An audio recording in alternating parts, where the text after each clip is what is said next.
आणि जिला एकही सून नाही ना, ती कोणाला बोलणंच देत नाही. डोळ्यात देखत आणायची, डोळ्यात देखत आणायची. त्याच्यात उतरलं नाही तसं कळलं. माणसं म्हणते काय होते जाट काय. उसाच्या कडक टोप्यांवाले बोलतच नव्हते नीट माणसाची. मग देवानं 5-6 महिने झाले मीटिंग घेतली आणि हुमणीला फोन केला. हुमणी म्हणली मी वरून नाही येणार, हा नालायक मला फवाराय बसलाय. खालून आली. मालक लगवेला गेला तर वाफा त्याच्या बोकांडी पडला. देव येतो. असं नाही चालत मला. गमेंट ही शास्त्रा पुढे देवा पुढे टिकत. भारताचा सम्राट होता धृतराष्ट्र भाऊ. 100 पोर होती त्याला. आणि कधी ध्यानात ठेवायचं, ज्यांनी देवाचं ऐकलं नाही आणि ज्यांनी कीर्तनकारांचं ऐकलं नाही त्यांचं वाटूळच कोणी काही म्हणा. आमच्या कीर्तनामधले 2 वाक्य तरी आयुष्यभर पाठ करून ठेवा, फायदाच. ती आंधळ्याला कृष्णाने सांगितलं 5 गावं घेऊन मिटून टाक. ते नंगाट होतो. तो म्हणला मध्यस्थी करू नको, तू चुलत मेव नाही मा. तो मग डोकं नाही लावायचं. इकडली अख्खी घालीन पण त्यांची जिरीन नव्हतीच ना. कृष्ण म्हणले होऊन दे आता, तुला उतच आलाय. अरे 5 गावं घेऊन गप बस. आपल्या नादीने लागायचं. जिरावणार आपण. जिरली. 100 मिली नमुनेवारी पाहता का मॅक. टपरीला नाव नाही राहिलं. वाचलं का तुम्ही कुठं दुर्योधन 5 स्टॉल. वाचलं का कुठं दुःशासन का ढाबा. अरे बाबा का ढाबा आहे पण दुःशासन का. मेले नमुनेवाले. आणि 100 जण मारले तर काही लोकांनी नाही मारले, कर्मानं मेले. काय मध्ये तुमचं. त्यांना मारायला कोणाला वेळ होता. ते सगळे आणि फुकाट मिळत होती यांना. फुकाट 5 गावं देत होती. पण कर्म फुगिरलंही. सुईच्या टोका. आणि शेवटी असे दिवस फिरले महाराज, मरायच्या टायमाला दुसऱ्याच्या घरच्या भाकरी खावा लागल्या. आणि कोणच्या खाल्या.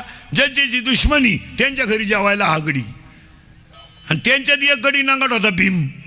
तो गडी डोक्यात कमी होता, तब्येतीत मोकार. मग जी माणसं तब्येतीत जास्त असतात ती डोक्यात कमीच असतात. म्हणजे ज्या भैमुगाला पाला जास्त असतो याला शंका कमी असतात. जी माणसं मोठ्यानं हसतात ती सज्जन असतात. आणि जी गालात हसतात धोकाच. अशा मेखा राहतात माणसाचे. हा गडी डोक्यात कमी होता. हा गडी डोक्यात कमी होता. याने डायरेक्ट त्या आंधळ्याला गाठवलं आणि त्याला म्हणलं का रे तुला माझ्या घरात जेवताना लाज कशी वाटत नाही. तोंडावर. आता एक वाक्य ऐका. एक दिवस तुमचा हसायचा असेल तोच एक दिवस आपला रडायचाही असेल. आज तुमचे माझे दिवस चांगले आहेत, नम्रतेनं घालवा. हेच दिवस उद्या राहतील असं नाही. जरा नम्रतेनं राहा. नम्रतेनं. लय दिवस चालत नाही ती. भीमानं त्याला सांगितलं तू माझ्या घरातलं जे अन्न खातोय ऐक आंधळ्या, एक दिवस तुझा हसायचा होता, तो एक दिवस आमचा रडायचा होता.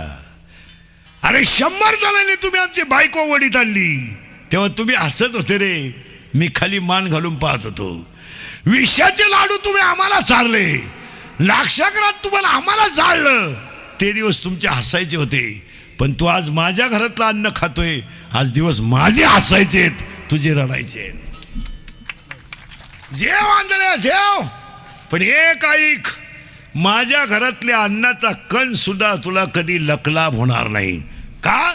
तो आम्हाला दिलेल्या तळतळाटाचा आहे. तळतळाट कोणाचा घेऊ नका. या 5-6 वर्षात जमिनींचे बाजार वाढले आणि महिलांकडे घरातले कारभार गेले तर बायांनी भाच्याच्या मागं उभा राहणारा मामा सुद्धा बदलावलाय. आता एक नवीन जातीची अवलाद तयार झाली. मामा, गुरु मामा. कुठून पैदा झाला काय तो अवलाद. असा भोंगळा करून हल्ला पाहिजे कार्यालयात. गुरु मामा कुठून आले काय ती अवलाद. गुरु मामा. महिला मंडळ. आपल्या भावाचा शर्ट फाटलाय, फाटू द्या. त्याची दाढी वाढली, वाढू द्या. पण भाच्याच्या माग उभं राहायला मामा शोभतो हे ध्यानात ठेवा. रक्ताचं नाथ आहे ते. असं काही पैशाच्या गमिंडीवर सगळं चालतं काय. हायवे मध्ये जमीन गेली तर बहीण वादी झाली भाऊ प्रतिवादी झाला.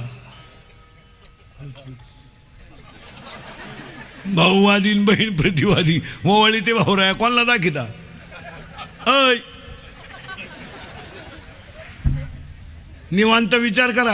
रक्ताचे नाते संपून टाकले आणि बसणाऱ्या माणसाला सांगून ठेवतो कोणाशी दुश्मनी करा, रक्ताच्या नात्याशी करू नका. हे मित्र हे सगळे तुमच्या फायद्यापुरते आहेत, हे ध्यानात ठेवा. अरण्याला आग लागल्यावर हरणाला पळून जायचं सांगावं लागत नाही, आणि फुलातला मकरंद संपला की भुंग्याला सांगावं लागत नाही तू निघून जाय. एकदा तुमचा खिस्सा रिकामा झाला ना, अंगातली ताकद रिकामी झाली, आज तुमच्या मागं जेवढे हिंडत आहे एक सापडायचा नाही. पाहायचा असा प्रयोग तुम्हाला तर फक्त आजपासून तुम्ही तुमच्या मित्रांना 8 दिवस पाजू नका. एक मित्र तुमचा रेंजमध्ये राहणार नाही. फक्त पाजू नका 8 दिवस. हे नालायक तुमच्या मौतीला सुद्धा येणार नाही. काय म्हणते तुम्ही? ते म्हणतील मला जाळल्यावर कळलं, लोकांना वेळ नाही आहे. हो समजा शहरात आपल्या मळ्या बेळ्यात माणूस मिळाला तर गावातला माणूस मळ्यातल्या माणसाला फोन करतोय अंत्यविधी कवा आहे, उचलल्यावर सांग. म्हणजे मी तेव्हा निघल नदीवर आल्यावर परत मला फोन कर बरं का, म्हणजे मी आग लागे पोहत. लोकांना वेळ नाही. हे तुम्हाला वाटतं हे मित्र आहे. भुईमुगाच्या शेंगात दान आहे तर त्याचा मुक्काम पोत्यात आहे. एक वाक्य सांगू तुम्हाला, तुमच्यावर आणि माझ्यावर किती मोठे प्रसंग येऊ द्या, रक्ताची माणसं प्रसंगाला आहेत हे विसरू नका. आपला भाऊ आहे ना, आपलं त्यांचं जमत नाही, माझं आणि माझ्या भावाचं जमत नाही, तुमचं तुमच्या भावाचं जमत नाही. हा व्यवहार आहे, नाथं नाही. त्याच्या घरात जाऊ नका, त्याचं तोंड पाहू नका. पण तुमच्यावर प्रसंग येईल ना तेव्हा तोच आहे हे विसरू नका. तो तुम्हाला पैसे नाही देणार, पण तुमच्या मुलाला तो म्हणेल अर्धी भाकर खाऊन जाय आणि 1 भाकर डब्यामध्ये घेऊन जाय आणि हॉस्पिटलमध्ये नेऊन दे. पैशाची अडचण असली तर तुझ्या चुलती का माग, कोण म्हणणार? मग देवाने ईश्वरी नाते साध्या बोगस म्हणून निर्माण केले का? बहिणीच्या मागं भाऊच उभा राहावा का, भाच्याच्या मागं मामाच उभा राहावा का? मी बहिणीला जशी साथ दिली तशी तुलाही देईल. आम्ही पैशाच्या कमिटीत मामाच बदलून टाकले. हे डुप्लिकेट नालायक मामांचं काय खरं ते? ती महिन्याला बहिणी बदलवणारी माणसं ती मराल ना तुम्ही घेण्या देण्याचं. घरचाही गेला आणि दारचाही गेला, मामाच नाही राहील. अहो नाथ ते. आणि आपल्या लोकांनी पैशाच्या कमिटीत नाठे सोडून दिले. काय होतं बा आपल्या मागं जनता आहे. जनता एवढी सोपी नाही. अय जनता मौतीला चालली तर माग चालती, पण अशी चालती. प्रयत्न येताना वारा घालतात आपल्याकडं. गज उद्योग केले निघा, गंज गावाची वाट लावली निघा. तो मेलेला म्हणतो कस काय जाऊ. तो मडक्यावाला म्हणतो माझ्या मागे येण कस काय जातो, मी नाही का पुढं. तो म्हणला तू दिसला पाहिजे ना, म्हणला दोरा नाही, इकडे तिकडे जाऊ नको.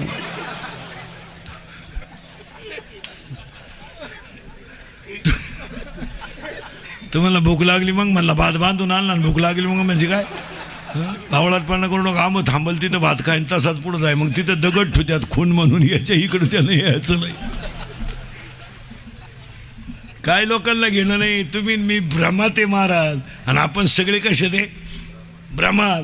आणि ते म्हातारं बांबवलं ते आंधळं, आणि भीमानं त्याला दम दिला. आंधळ्या तुझी 100 पोरं म्या मारल्यात एकट्यानं न पाचता. मग पूर्वी अशी पाजून मारामारी करीत नव्हती.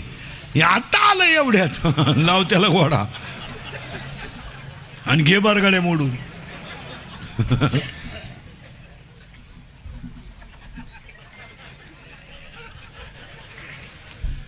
भीमानं त्याला एक वाक्य सांगितलं, तेवढं ऐका. तुझी 100 पोरं मी मारलीत, फक्त तुम्ही बाजी आमची बायको वडीत आणली, तेव्हा मी एकटा जर उठलो असतो ना, तुझी खानदान मी संपवली असती. पण मी का उठलो नाही? तिथं धर्म होता. बस आम्ही फक्त धर्मनिष्ठ माणसं आहेत. आम्हाला माहिती आहे तिथं धर्म आहे तिथं जय. तुझी 100 पोरं म्या मारलीत. आणि कशी मारली ऐक. सकाळी एका पोराचा इतिहास आणि संध्याकाळी एका पोराचा इतिहास. म्हातारच उपाशी मारलं त्यानं. मग युधिष्ठिरानं भीमाला विचारलं, दादा काय भानगडे? महाराज रडलं ते आंधळ. तो म्हणला राज्य गेलं बो, पण जेवताना भीम बोलवतो तेवढं बंद करा, ते खाऊनच देईन मला. मग यांनी भीमाला जाऊन सांगितलं, अरे जेवताना कुठं बोलत असतात का? तो गडी डोक्यात कमी. तुम्हाला जेवताना बोलायचं नाही, जेवायच्या अगोदर 10 मिनटं. पण म्हातारं सोडणार नाही बाई. भयान रात्री नीट ऐका. भयान रात्री धृतराष्ट्रानं राजवाडा सोडला. धृतराष्ट्र अरण्यात गेला आणि माहिती म्हणून सांगतो, तोल गेला धृतराष्ट्राचा, आणि तोल गेलेला धृतराष्ट्र सावरायला गेला, आणि सूर्यास्त खाली जमिनीवर पडला, आणि उठायला गेला बारा. कर्मगती कोणाला सुकत नाही. त्याला धक्का झाडाला लागला, झाडाला आग लागली महाराज. भारताचा सम्राट अरण्यात जळून मेला, आणि ज्यांच्या घरात कालवणाला काही नव्हतं त्यांना वैकुंठाला न्यायला देव आला. जरा विचार करा. तुकाराम महाराजांना काय तुम्हाला वाटतं बा भजनी नीट मारत आणि महाराज लोक नीट मारत आहे? हा बावळाटपणा आहे. काही म्हणते बाबा महापोराला पाकवा शिकवा. पाकवा त्याचं याडं निघलं तुझं कुठं शिकतो. काही म्हणते महापोराला भजन शिकवा. 80% भजनांची पोरं याडपट्टे. तू काय डोकं लावतो भाऊ? कीर्तनकारांचीच कचा कचा क्वाटरी पेते ते चालत नाही. ज्याचा बाप रामायण सांगतो त्याच्याच पोरानं दुसऱ्या गावातून सीता आणली. आता रामायण कोणा झाला? दशरथच गेला वनवासाला, राम राहिला घरी. दशरथ गेला वनवासाला, तो झाला दिंडी 3 एकरीनं, आला आमच्या बोखांडी. काय करता असं चालतं का ते? तासाच्या बाहेर पडलेलं बी कोळपायला तकलीफ करतं महाराज.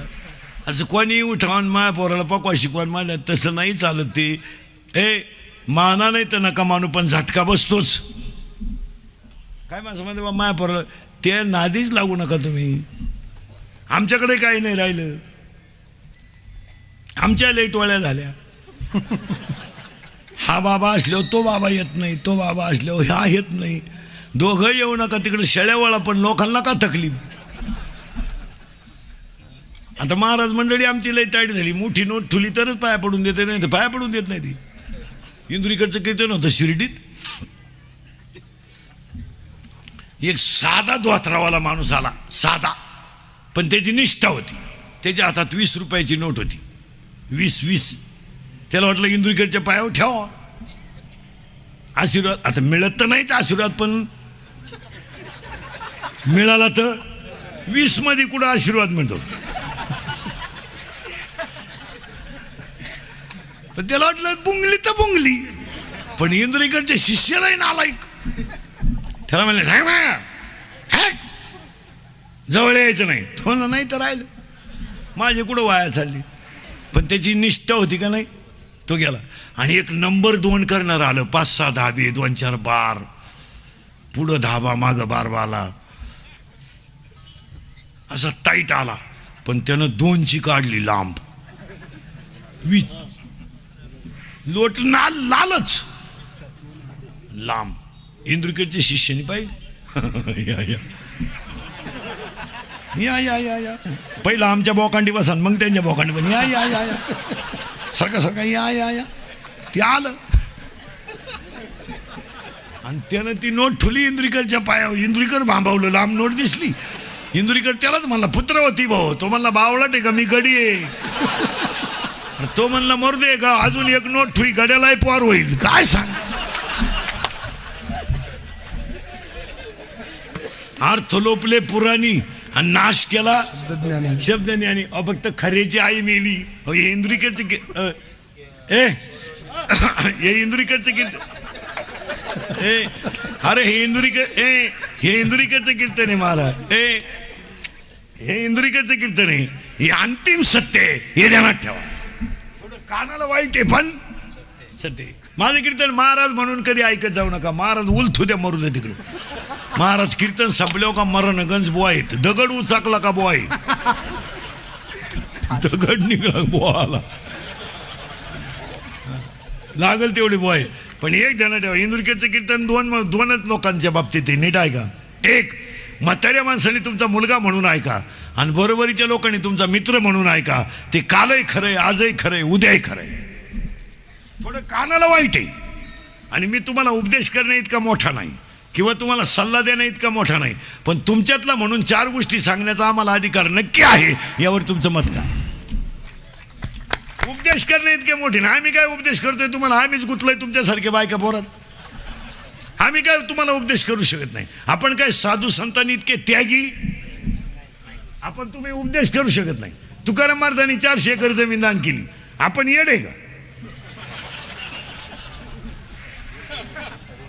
आपण गाडीतून 100 कमी पडले तर उतरतोय. 100 राहिले. महाराजाचं कीर्तन संमेलन पायाजवळचा बंडल तासात राहिला. बाबा घरी गेलो परत आला स्टेजवर आयला नोटा राहिला म्हणजे. नाही नाही आपल्याकडून उपदेश होणार नाही, पण चांगल्या गोष्टी तुमचा मुलगा म्हणून आणि मित्र म्हणून सांगण्याचा अधिकार आम्हाला कवाही, आणि तो स्वीकारलाच. काळ फार वाईट आला मला, काय फार वाईट आला. परत थोडं मागं जाऊ आपण. तुम्ही माग म्हणजे पुढे जायचंच खवा, तिथंच जायचं आपल्याला. कुठून आलतो ध्यानात ठेवा. मेला धृतराष्ट्र जळून, पण तुकाराम महाराजांना वैकुंठाला न्यायला देवाला इथं होतो आपण. गमेंट कमी करा, दिवस जाणार आहेत, काय कोणाला कोणाचं ज्ञान नाही. चला पुढे.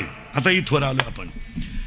आता सगळ्या माणसाला मॉडिफिकेशन मध्ये सांगतो, बसलेल्या सगळ्या माणसांकडे मोबाईल आहेत. अंडरपॅन्ट नाही काहीला, आतली चटी नाही, मोकळा आहे, पण हँडशीट 9,000चं आहे. चैन उघडी ना, तो नाही मोकळा, काही रेंज मध्ये.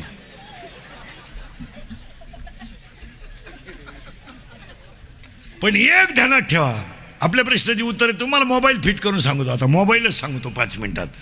बसलेल्या कोणत्याही माणसं, सॅमसंग असो, जिओ असो, नोकिया असो, वोडाफोन असो, कोणताही असो, फक्त मोबाईल चालण्यासाठी काय लागतं एवढं सांगा. रेंज. आता उत्तर तुम्ही द्यायचे बरं का. मोबाईल किती किमतीचा असू द्या, तो अवलंबून कशावर आहे. बस तुम्हाला जर रेंज मिळवायची नसेल तर मोबाईलची किंमत 0 आहे. कोटी रुपयाच्या शरीराची किंमत मागच्या जन्मीच्या पुण्याईनं तुम्हाला मिळाली. ही रेंज आहे, ही रेंज आहे. आईबापाचा आशीर्वाद लागेल, मागच्या जन्माचं पुण्य भक्कम लागेल, तेव्हा तुम्हाला हा मोबाईल मिळाला. हे हँडशीट आहे. आता नीट ऐका, हँडशीटला काय लागेल पहिली रेंज. मग मागच्या जन्मीचं तुमचं माझं पुण्य चांगलं होतं म्हणून शरीर मिळालंय, पुन्हा मिळेलच. बस. आता हा झाला मोबाईल. प्रत्येक माणसाच्या मोबाईल मध्ये बसलेल्या माणसाच्या 100 रुपये बॅलन्स आहे. 100 कशावरून. प्रत्येक माणसाला आयुष्य 100 आहे. हा झाला त्याच्यातला mobile.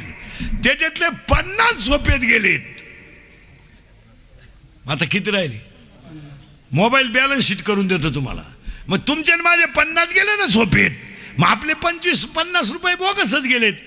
YouTube, Facebook, TikTok, PUBG गेले 50. आता मोबाईल मधला बॅलन्स शिल्लक किती आहे 50. त्यातला 25 नको तिथं घालवला. हॅलो काय चाललंय. काय नाही. काय हो सहज तुला काम नाही का काय.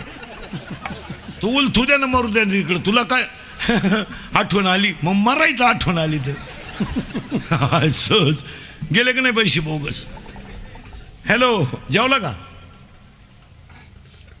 तो जेवलाय बी फाशी घेऊन मिळालाय बी. तुला काय करत. हॅलो जेवला का. झोपलाय का. होता नाही का. बालताय. कपडे घालू नये का. मोकळाशी. गेले 25. तुमचे माझे 25 असेच गेले ना. कशात गेले. अभंग लिहून घ्या. कशात गेले. मी तवा नाता प्रति कर्म इनमती मंद बुद्धी तुम्ही आठवले न कधी वाचे कृपणे ती माय बापा नाही ऐकले गायले गीत धरिले जात सांडिले हित नावडे पुराण बसले संत केले बहुत परिणाम करू नये तो केला व्यापार व्हायला भार कुटुंबाचा नाही केले तीर्थाचे भ्रमण पाळीला पिंड करचारणा नाही संत सेवा घडले दान पूजा लोकन मूर्तीचे असंग संग घडले अन्याय बहुता धर्म उपाव न कळे हित नाही बोलू आठवते आपापल्या घात करू शत्रू झालो मी दावेदार तो कृपेचा सागरू उतरी पार तुका म्हणे. गेले 25. आता बॅलन्स किती आहे तुमच्याकडं. मोबाईल टाईट करायचे बरं का ना. तुमच्याकडे बॅलन्स किती आहे 25. पण ते 25 खर्चेपर्यंत बॅटरी नाही उतरली पाहिजे. आणि आता जवळजवळ 60% बॅटऱ्या. बीपी. चहा घेता का. राखेल दे चहा. एक ग्लास राखेल पेतो. हे उतरेल बॅटरी आहे.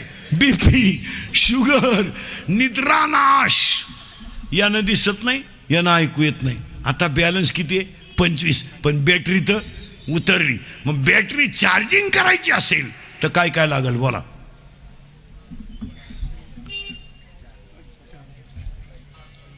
एक लाईट पाहिजे.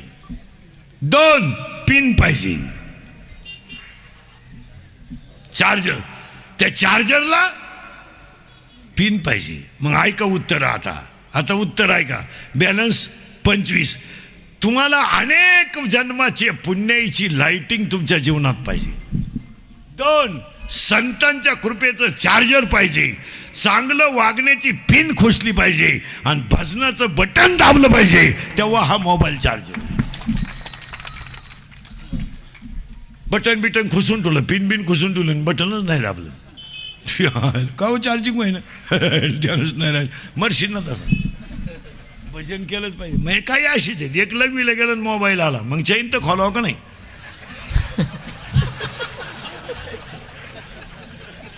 येणेच आहेत काही शहाणे आहेत कधी. ही मोबाईल सतत वर मोबाईलवर बोलणारी माणसं ना मला फार चुत्यात गण नाही यांची. यांना धर्म नाही कळत. आणि मोबाईल वापरणाऱ्या लोकांना पाया पडून सांगतो भाऊ, तुम्ही सगळे सुशिक्षित लोक आहात. आता मला एक उत्तर द्या, हृदय कोणत्या बाजूला आहे? डाव्या. आता साध्या गोष्टी आहेत महाराज, हे आम्ही सांगायचं का? आता तुम्ही सगळे लोक मोबाईल कोणत्या खिशात ठेवत्या? तुम्हाला साध्या आकली आहेत का नाही? काही जर रेंजमध्ये महाराज जर सायलेंट करून ठेवला, 2-4 वेळा जर व्हायब्रेट झाला, किक बसन ना एखाद्याची. शरीरातला सगळ्यात नाजूक इंद्रिय हृदय.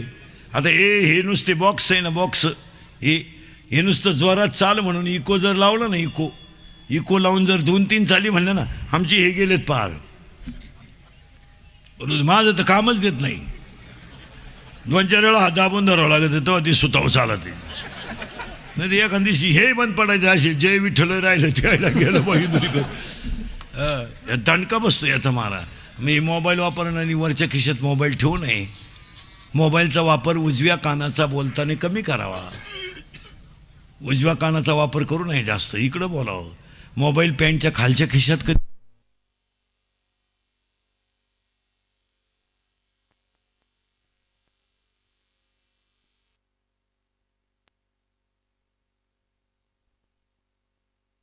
मोबाईल पॅन्टच्या खालच्या खिशात कधी ठेवू नये पोरांनो, ठेवायचं नाही कधी. रेंज जाती माणसाची, रेंज. मग मोबाईल कुठं ठेवावं, कधी देणं ठेवायचं? मोबाईल हा बरेचशा लोकांच्या कमरेला बेल्ट आहे आणि बेल्टला कवर आहे, ती जागा अतिउत्तम आहे. कारण मोबाईलमधून वेव्ज ज्या येतात, वेव्ज त्याचा त्वचेशी संपर्क नको आहे. त्या बेल्टला कवर करून घ्या, त्याच्यात ठोजा मोबाईल. आणि मोबाईल वापरणारी याडपटच असेल. आणि मोबाईल वापरणारी ज्या माणसं आहेत त्यांना निद्रानाश नावाचा रोग आहे. निद्रानाश, झोप नाही यांना, हे झोपत नाही येडपट. रात्री आथरुणावर पडले ना,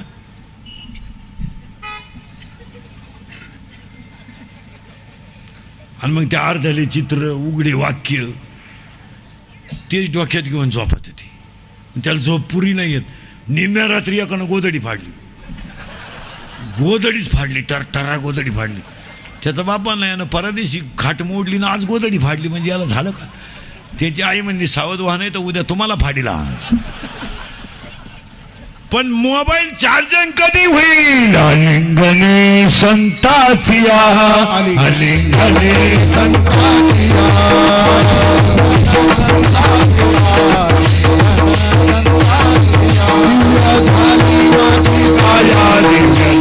माझी काया,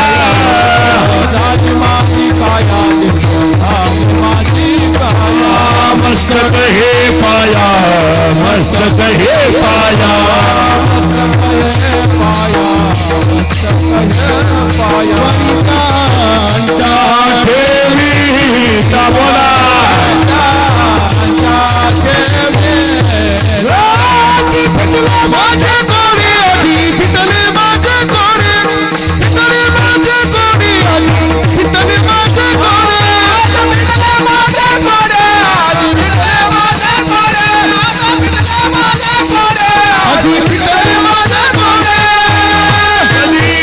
आला शीतल शांतीचा वारा, येणे सुखदा शरा, फिरला माझा कळी काळाचे झाकण. आला शीतल शांतीचा वारा, येणे सुखदा शरीरा,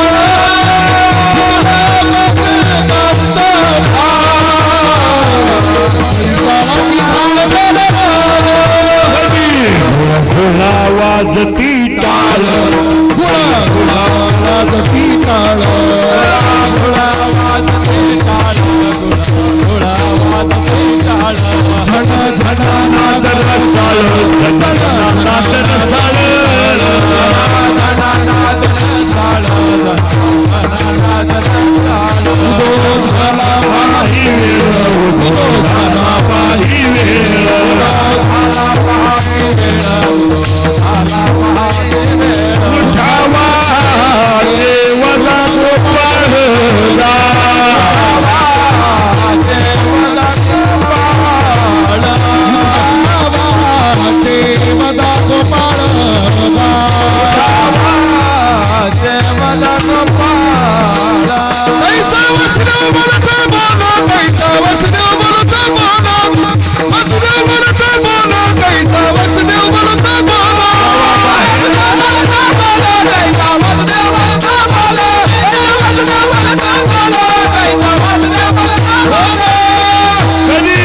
पूर्वजन्मी पाप केले ते विस्तारले पाप केले